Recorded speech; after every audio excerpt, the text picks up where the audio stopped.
தீவுத்திடலில் 11வது ஆண்டாக இன்றைக்கு பட்டாசு கடைகள் 30 கடைகள் திறந்து வைக்கப்பட்டிருக்கின்றது. இந்த கடைகளில் சுமார் 20 கோடி ரூபாய் அளவிற்கு வியாபாரம் நடைபெறும் என்று எதிர்பார்க்கப்படுகிறது. கிட்டத்தட்ட 1000க்கும் மேற்பட்ட தொழிலாளர் நண்பர்கள் மற்றும் 30 கடைகளில் பங்குதாரர்களாக இருக்கின்ற 100க்கும் மேற்பட்ட முதலாளிகள் இந்த பட்டாசு கடைகளால் அவர்களுடைய வாழ்வாதாரம் சிறக்கும் என்று நம்புகின்றோம். இன்றைக்கு துவக்கப்பட்டிருக்கிற இந்த பட்டாசு கடை தீபாவளி முடிந்து ஒரு நாட்களோடு இந்த பட்டாசு வியாபாரம் நிறைவு பெறும். ஆகவே இந்த பட்டாசு வியாபாரம் செய்கின்ற வியாபாரிகளுக்கும் தொழிலாளர்களுக்கும் போதிய பாதுகாப்பும் அவர்களுக்கு உண்டான அடிப்படை தேவைகள் கழிப்பிட வசதி, குடிநீர் வசதி போன்றவையும் நிச்சயமாக ஏற்படுத்தி தரப்படும் என்பதை மனமகிழ்ச்சியோடு தெரிவித்துக் கொள்கிறேன். இந்த ஆண்டு இந்த பட்டாசு கடைகள் முன்கூட்டியே அமைப்பதற்கும் பட்டாசு கடைகளுடைய வியாபாரத்தை இன்றைக்கே துவக்குவதற்கும் அரசு பேருதவியாக இருந்தது என்பதை இந்த வியாபார பெருமக்கள் மகிழ்ச்சியோடு கூறுவது எங்களுக்கு மகிழ்ச்சியை ஏற்படுத்துகிறது.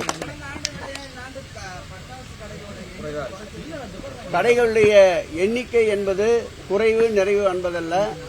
பட்டாசு கடைகளை வைக்க வேண்டும் என்ற கோரிக்கைக்கு ஏற்ப இந்த கடைகள் ஒதுக்கீடு செய்யப்பட்டிருக்கின்றது.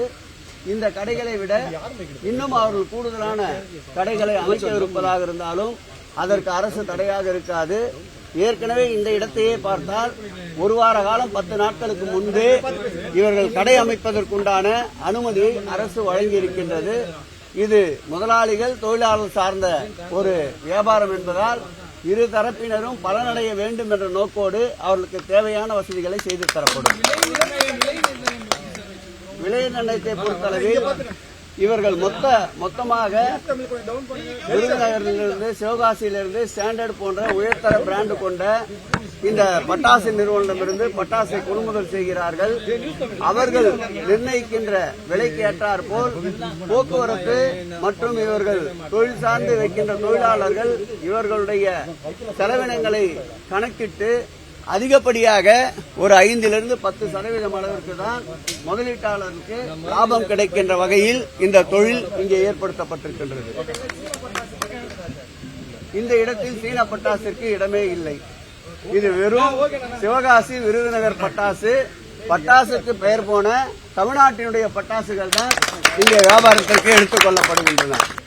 நம்முடைய நிருபர் கொண்டு வந்த பிரச்சனையை பரிசீலித்து ஒரு நியாயமான பார்க்கிங் கட்டணத்தை வசூலிக்க இந்த பட்டாசு கடை முதலாளிகளுக்கு அறிவுறுத்தப்படும். செய்திகளை உடனுக்குடனும் துல்லியமாகவும் தெரிந்து கொள்ள சப்ஸ்கிரைப் பண்ணுங்க.